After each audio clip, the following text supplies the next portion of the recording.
Our dragon heroes make their way to Earth. Kinda like they did in the King Piccolo saga, Bulma used the capsule coffins to transport Krillin's body and keep him safe until he could be revived. Bulma was not happy at all, having been left out of the loop for several hours and now this. It took some time, but eventually our heroes made it back to Earth and headed to Kami's lookout. Piccolo looked down at Dende, asking him again if he was sure that this is what he wanted. Dende nodded confidently. Yes, I will be happy to accept this role as Earth's guardian. I'm indebted to all of you, and I've grown fond of you all. The young Namekian smiled, and a few minutes later, he appeared with the Shenron statue in hand. Dende then recreated the dragon and reactivated all the Dragon Balls that were lying dormant on the planet. Bulma and Goku went out together to fetch them all in record time, then summoned the new and improved Shenron from the lookout. Dende mentioned how this Shenron could grant 3 wishes, as well as bring back multiple people. However, if it's an extremely large group of people, then only 2 wishes will be granted. Dende looked up at Shenron and stated the wishes. To revive everyone killed by Vegeta, Nappa, and Frieza's force to be brought back to life was the first wish. Shenron's eyes glowed, and shortly after, all their fallen allies were revived, including all the Namekians around Nail. And much to his own surprise, so were Nappa and Vegeta, to whom he had made graves for. They burst out, with Nail looking at them with a stern look. As the Saiyans scoffed, Vegeta told Nappa that whatever happened, they would leave Namek now. He has a new plan, and he wants to see Kakarot for it. Nail threatens to kill them if they ever return. Nappa and Vegeta head towards Earth. Bulma wonders what the second wish will be,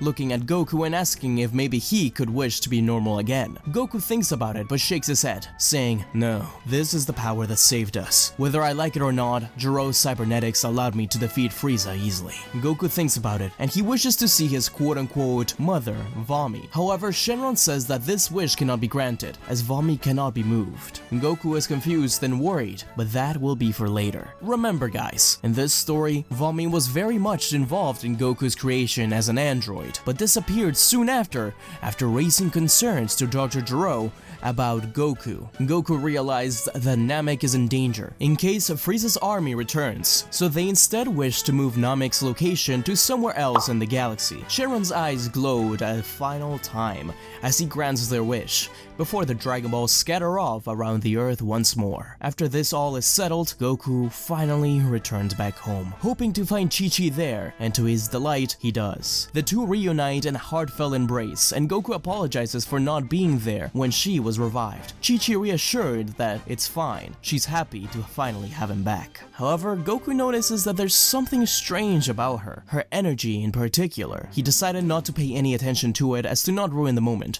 nor does she seem out of character or anything. A couple of months passed over time, and we see from the first-person perspective Chi-Chi's eyes, collecting data, analyzing Goku as he shows off the Super Saiyan form to her, explaining all his adventures on Namek. We see a flashback where Dr. Gero had implanted things on Chi-Chi, in particular, something akin to a mind control mechanism. I took inspiration from Android 17 in the Super 17 saga, where his Hellfighter version could take control of his other self, at least to a degree, but I'm getting ahead of myself. The two continue to live a simple but happy life at the foot of Mount Paozu, even going as far as to build their own home. During this time, they receive countless visits from the other Z-Fighters, Krillin and Piccolo in particular. Krillin often comes to train and ends up staying over. Piccolo also comes to spar with Goku, but he doesn't ever stay for too long, as he feels there's something off about Chi-Chi's energy as well. Goku gets angry whenever someone talks about her like this, but he can't help but be suspicious as well. Chi-Chi retains her personality completely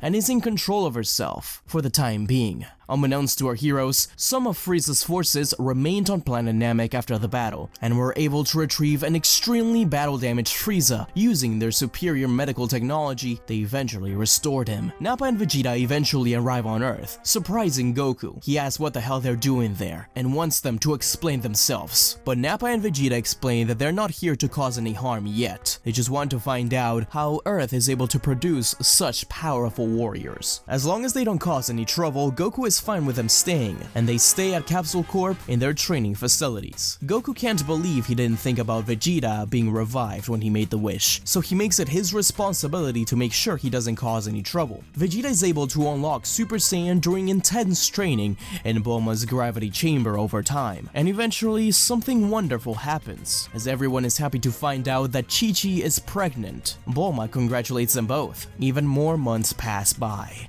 and the Z-Fighters feel a strong, familiar key signature approach the planet, with another one just as strong. Just a little bit before then, Chi-Chi had given birth to a little baby Gohan. Goku, Piccolo, Vegeta, Nappa, Krillin, Yamcha, Bulma, Chi-Chi, Tien, and Chaozu all head towards the location of the ominous power level. Chi-Chi, of course, leaving baby Gohan with her father. However, something else has beaten them to it, and they all watch as a Super Saiyan defeats both Frieza and a larger person he is with. Goku is surprised there's another Super Saiyan. He was sure that Vegeta had said that there were only 3 Saiyans left, so this made no sense. Trunks sheathes his sword, then instantly turns around to attack Chi-Chi and Goku. Everyone is surprised as Chi-Chi's eyes flash red. She blocks the sword, breaking it in half, but quickly passes out.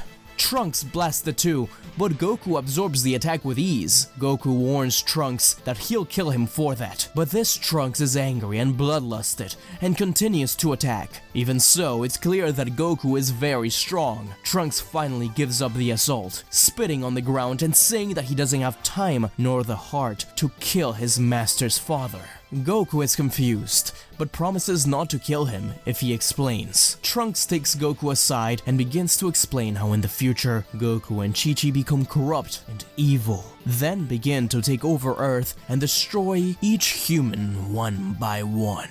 No one is sure how this happens, but his mother believes that somehow Dr. Gero used Chi-Chi to gain full control of Goku. Trunks points at Chi-Chi, then explains that she's an android, and that he's sure Goku already had a hunch or something, that something wasn't quite right, but was blinded by love and couldn't see past it. Goku sighs and looks back to his wife. So, what did you come to the past for?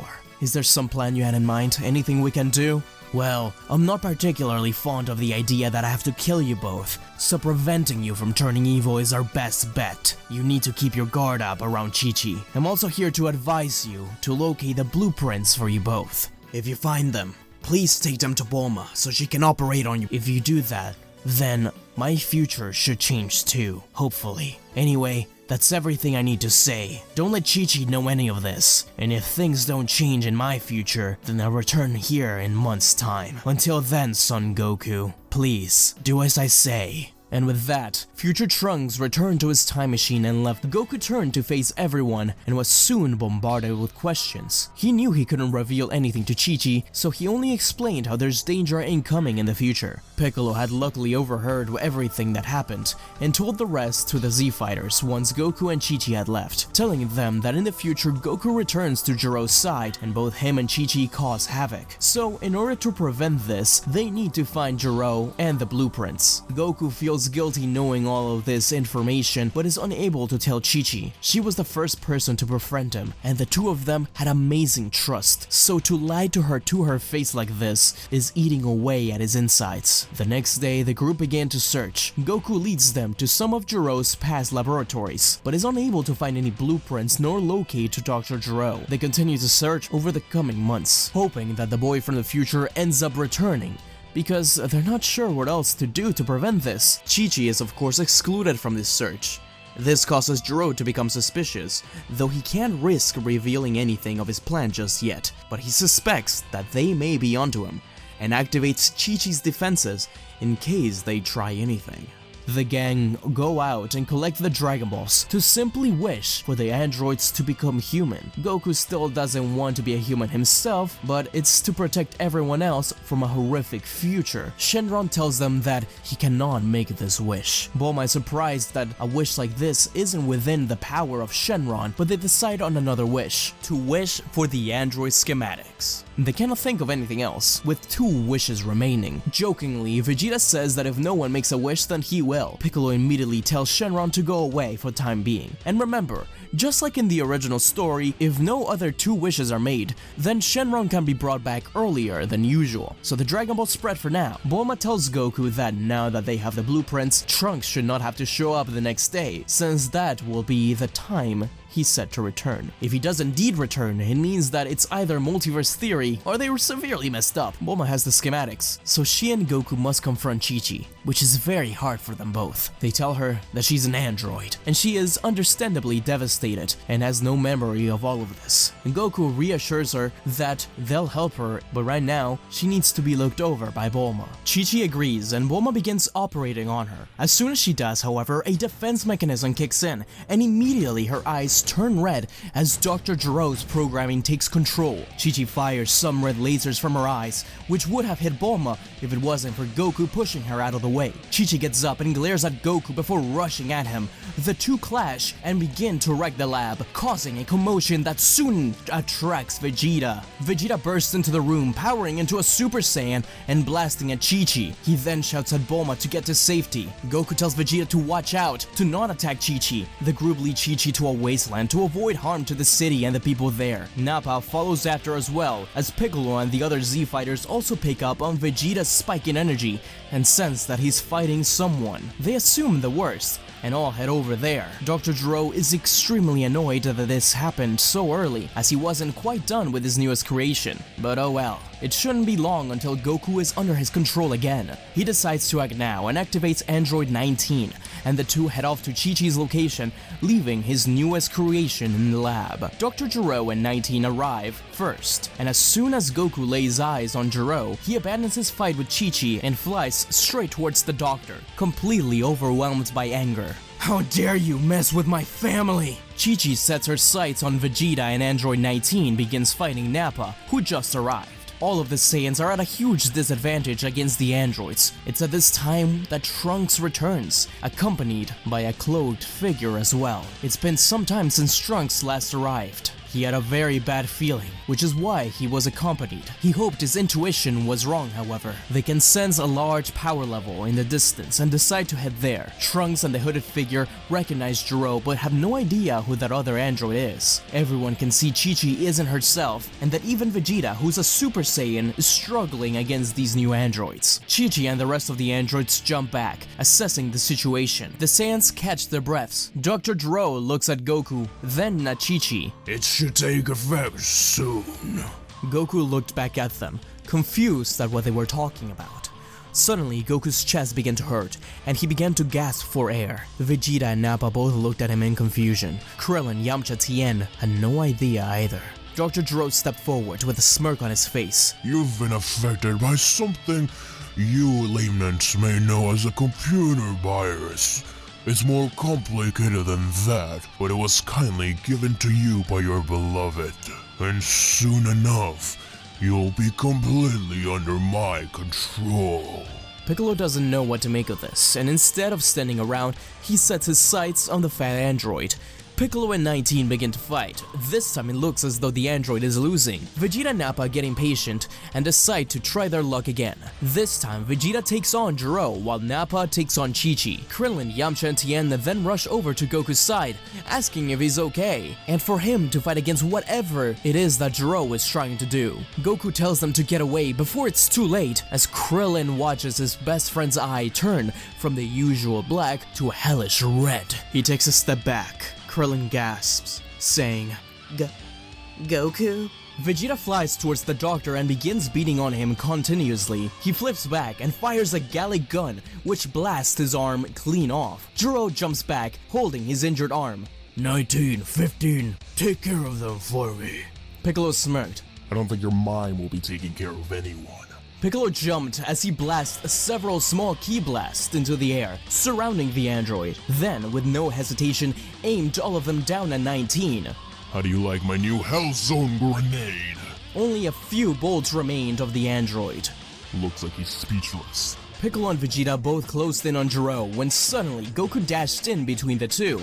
Goku's eyes flashed red as he began charging up a Kamehameha directly at Vegeta. Vegeta had no time to react and prepare himself for the blast, but it never came. Surprisingly, another Kamehameha had collided with Goku's just in time. The one responsible for this blast was the Hyode figure accompanying Trunks.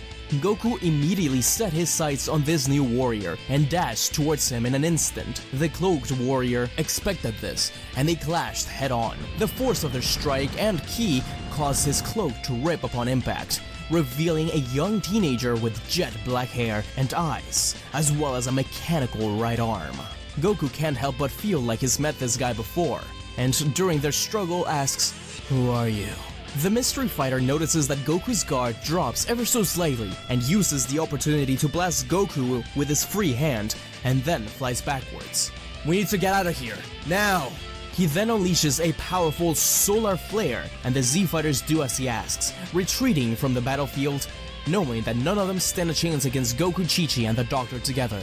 Vegeta and Nappa included, although it's very clear that Vegeta's furious at the outcome. Goku has another idea, however. Despite not being able to see fully, he fires a giant Kamehameha at the group, but the cloaked figure quickly turns back to extend out his arm, blocking the blast.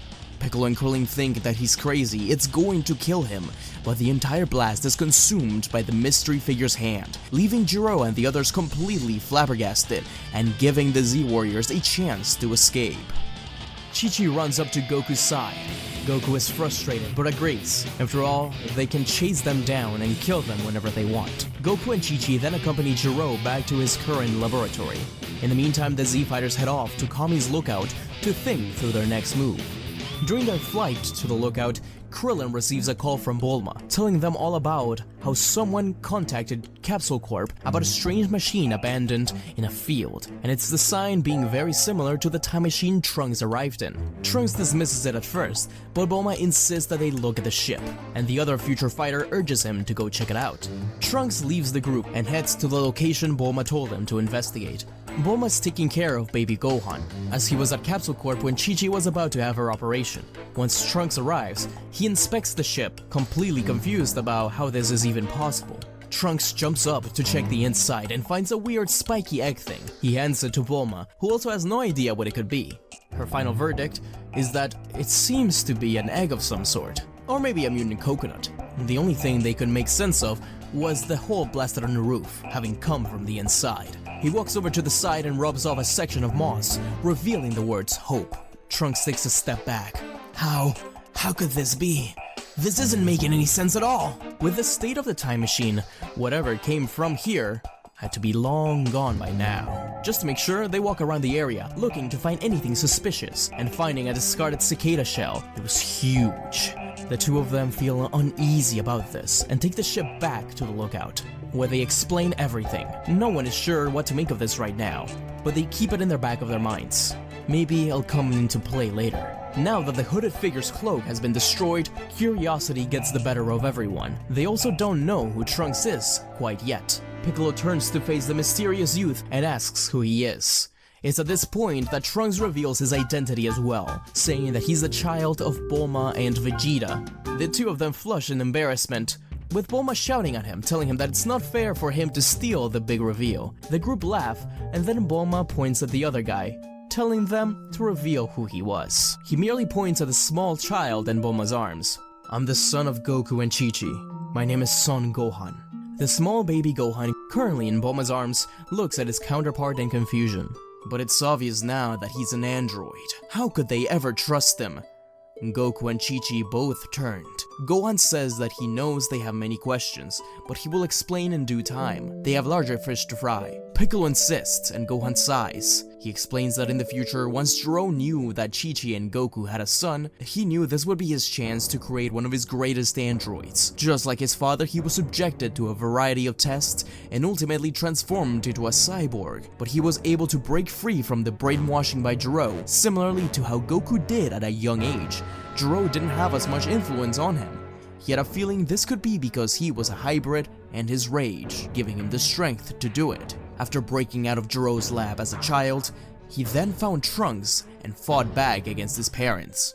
Despite all of this, Gohan had never wanted to kill his parents, so he hopes they'll be able to change their future for their present son's sake. Piccolo looks over at him and apologizes for what his father had done to their future, and that there's no way that they'll do the same thing here, as long as he's present.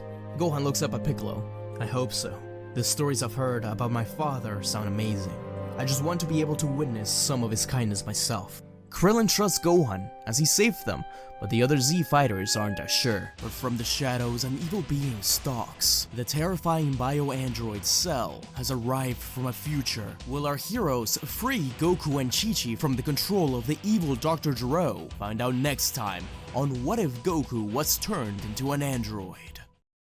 Thank you so much for watching, everyone. I hope you enjoyed that episode of What If Goku Was Turned into an Android. This series has been a lot of fun so far. It's been mostly written by my girlfriend, Novaria_8 on Twitter, myself, and some help from Professor Chimp and Rackmain. The Cell arc always ends up being the longest one for me. It's just a little bit of a mess to write because you have to consider the future and all that kind of stuff. So I will try to get part 6 out as soon as possible. It's being edited right now. And as always, thank you to the Patreons of the channel: Speedster352, Zachary Carlock, Mika Liley, 3 Kaiser, Ricardo Rodriguez, Shane K, JP Law, Aubaude Reg, Angel MR, True Lightning Striker, Squad 100, Ghost 1571, PJ 9D III, Lee Urquides, Daddy Bear 103, Kaiser Jirachi, Jonas Paulus, Orange Bag YT, Trentrolls, D-Man Plays, Jim G, Always Zero, Jerome Foster,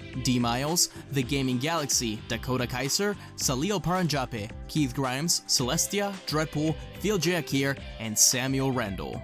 Anyways guys, I hope you enjoyed, and until we meet again.